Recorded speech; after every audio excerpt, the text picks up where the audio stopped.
Buenas tardes, tutora y compañeros. A continuación voy a exponer mis ideas en cuanto al comparativo entre las diferentes etapas de la historia occidental de la música. Entonces, primero, pues el análisis empezaría en lo que corresponde a las civilizaciones antiguas, o sea, antes de la Edad Media. Ese periodo comprende pues todo lo que es la antigüedad, la civilización egipcia, los romanos, griegos, todo lo que comprende hasta antes del siglo V de nuestra época actual. Realmente esta época es una época muy diversa. De todas maneras el periodo comprendido de esta época, estamos hablando de miles de años, especialmente en lo que corresponde al imperio egipcio.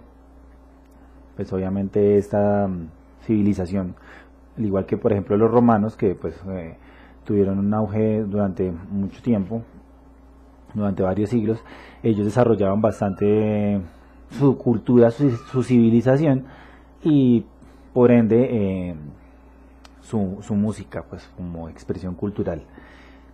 Es una lástima pues que en esta época pues no haya habido una estandarización de la escritura musical. Pues cada cultura, con lo diversa que era cada cultura, pues cada uno tenía una forma de escribir diferente la música, y por eso desafortunadamente pues no perduró en el tiempo como hubiéramos querido que hubiese perdurado. Si no, tendríamos una gama mucho más amplia de música pues que analizar. Sin embargo, pues en esta época, o lo poco que se ha podido rescatar en los hallazgos arqueológicos, pues se denota pues que sí había un avance importante en la música. Se distinguen diferentes tipos de instrumentos, y pues en el caso específico de los romanos pues se evidencia pues casi que una especies de festivales de artistas donde se expresan las diversas formas musicales, muy virtuosas por cierto, y pues que es una lástima, vuelvo insisto, que pues no tengamos una notación musical estándar en esta época. En la Edad Media, ya como tal, lo que es el inicio de nuestra música occidental, donde ya empiezan a haber unas notaciones más estándar, con lo del tetragrama y lo del pentagrama. Más adelante, bueno, inicialmente el tetragrama, pues ya tenemos una notación estándar, y pues ya hay un seguimiento de lo que es la música. Sin embargo, la música en la Edad Media, pues como digamos que como tal, históricamente lo que se quería era como borrar todo lo que había antes. Desafortunadamente pues se perdieron muchas cosas, y en la Edad Media pues lo que lo que caracteriza esta época es básicamente el uso de las voces. Entonces ese virtuosismo que teníamos en las civilizaciones antiguas en cuanto a lo instrumental pues se pierde básicamente. En la Edad Media, no solo en lo musical sino en muchas cosas, pues hizo como un borrón y arrancó todo de ceros, y pues desafortunadamente sí se pierden muchas cosas. Sin embargo, pues en lo musical pues se destaca el trabajo que se hicieron de las voces. Pues era un sonido monofónico, todos haciendo las mismas notas, o a una octava la misma nota. Entonces digamos que era un poco, sí, no tan elaborado como lo que se venía haciendo en las otras civilizaciones, pero pues se rescata bastante, obviamente, lo de la notación musical, primero que todo, el poder escribir ya la música y entenderla, y segundo, pues digamos ya como tal el trabajo que se le hizo a las voces, por decirlo así. Pues se concentró el trabajo musical pues en lo que era sobre todo las voces masculinas, en los coros, y pues todo iba alrededor de lo que era de iglesia. Pues casi que la música la hacían era para solo fines tenía solo fines religiosos. Ya lo que comprende el Renacimiento, que es a partir del siglo XV hasta el siglo XVI. Pues ya tenemos unas variaciones, sí, pues así como pues nuestra profesora nos explicaba, el paso de un periodo a otro no es algo abrupto, sino pues es algo más, es un proceso largo, de hecho, entre una época y otra. Sin embargo, una de las primeras cosas que cambia entre la Edad Media y el Renacimiento es el uso de las polifonías. Entonces ya no vemos solo todos cantando la misma nota, todos al mismo tiempo, sino ya empezamos a ver una voz hace una tercera, otra voz hace la octava. Empezamos a ver unas variaciones más, unas dinámicas más importantes dentro del trabajo entre voces. Entonces, eso es una de las principales características que tiene esta época del Renacimiento. Ya empezamos a ver nuevamente instrumentos, ya no solo las voces hacen parte de la música, sino que tenemos una aparición ya de algunos instrumentos que acompañan la voz, que igual la voz sigue siendo protagonista, pero pues ya tenemos más texturas en cuanto a instrumentos.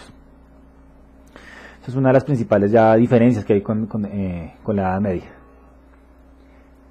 El barroco, que sería nuestra siguiente época, finales del siglo XVI hasta principios del siglo XVIII,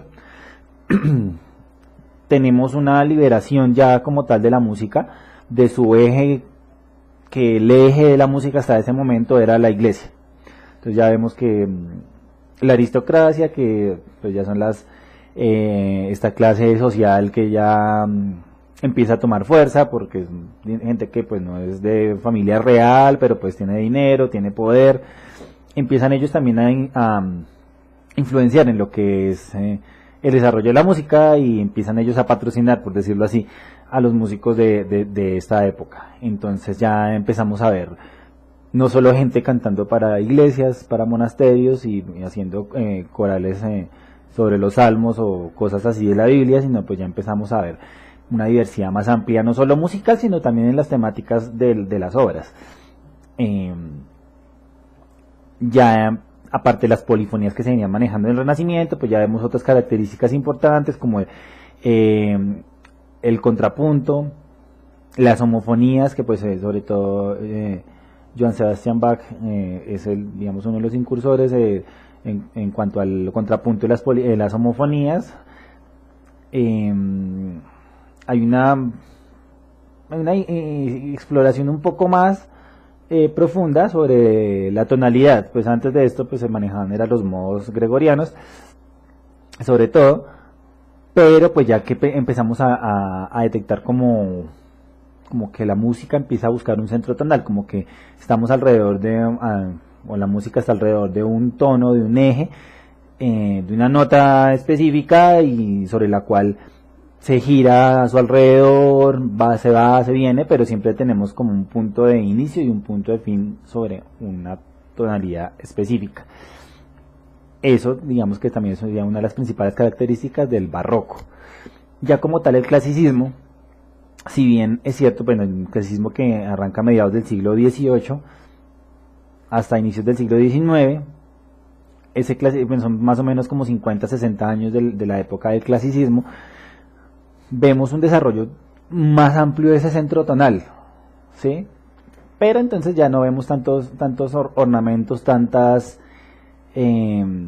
adornos y tanta pomposidad, por decirlo así, que se veía en el barroco. Pues el barroco sí era muy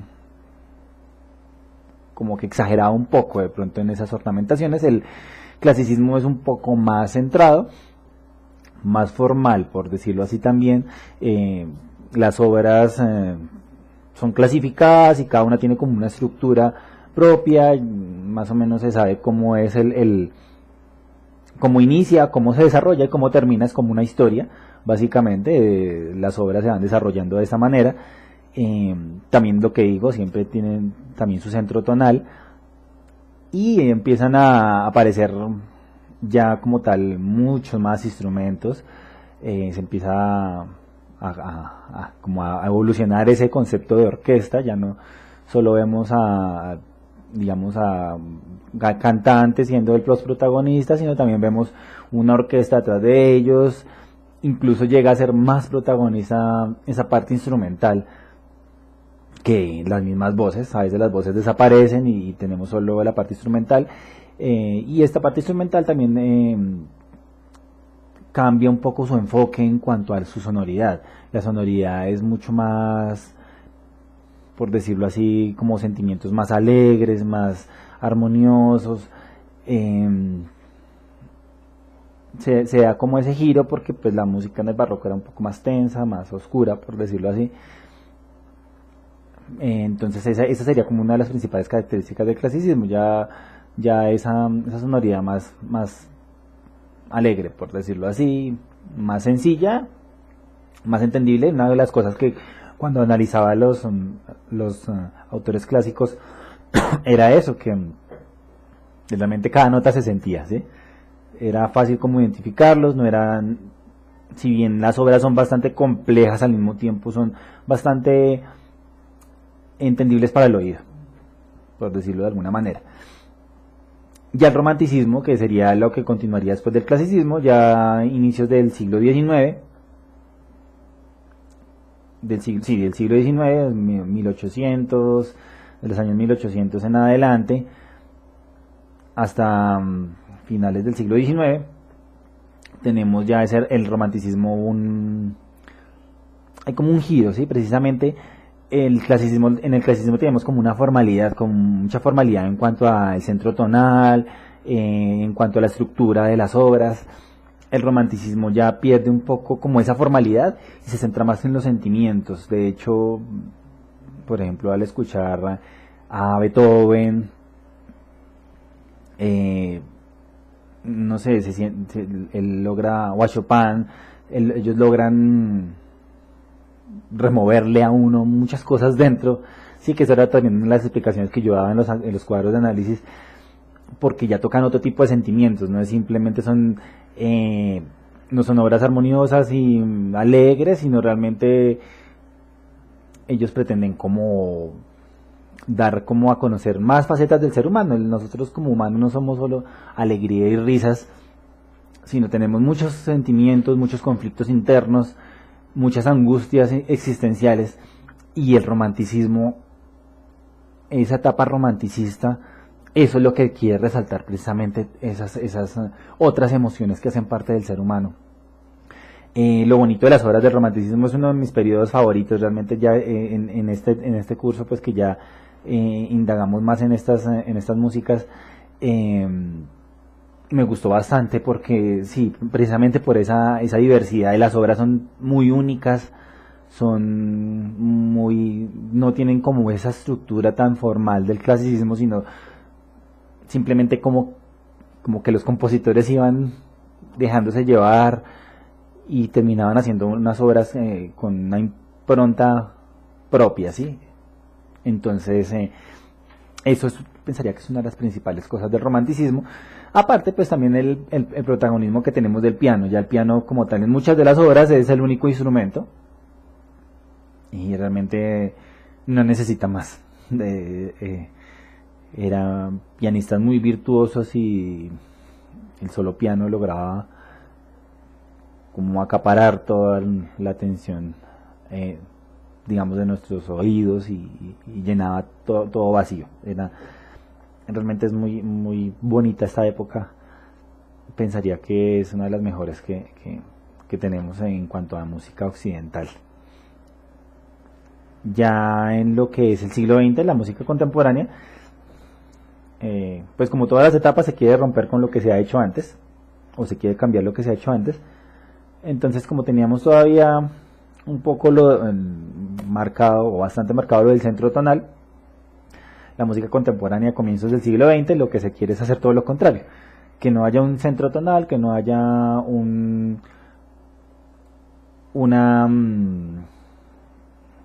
como una nota centro que sea lo que determine toda la obra, sino pues que todas las notas musicales, las 12 tonalidades de la escala cromática, tengan una participación de alguna manera equilibrada. Entonces, digamos que eso es lo que intentó hacer la música contemporánea, como romper ese esquema de la tonalidad. Sí, la verdad, en lo personal sí tuve un poco de problemas con algunos de los autores de esta época, eh, mi oído tal vez no está tan preparado para esa época. Eh, Sin embargo, uno de los autores que me gustó mucho fue Gustav Holst. Realmente esa temática de los planetas, de cada uno, como asignarle como una especie como de, más que sentimiento, como una personificación de cada planeta, y eso expresarlo a través de la música me pareció genial. Realmente es uno de los autores que me gustó más de esta época contemporánea. Esta época también se caracteriza mucho por no sé, las obras son como muy épicas, por decirlo así, como muy, suenan más como a banda sonora de una película así muy buena o algo así, no sé cómo darme a entender, pero sí suena como banda sonora precisamente.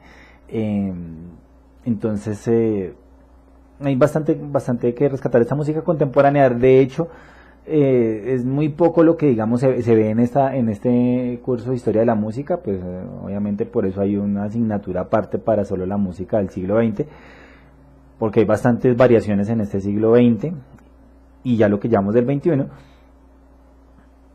se expande mucho la diversidad musical, pero pues sí, digamos en primera instancia, en comienzos del siglo XX lo que se quiere hacer es romper con el centro tonal. Sin embargo, pues ya lo que transcurre del siglo XX, uno empieza a mirar que se trata como de tomar muchas cosas de las épocas pasadas para construir la música del siglo XX. De todas maneras, no se construye sobre vacío o de ceros como en la Edad Media, sino se toman muchas cosas de las épocas anteriores. Bueno, esa sería básicamente mi exposición sobre las diferencias entre los diferentes periodos. Muchas gracias.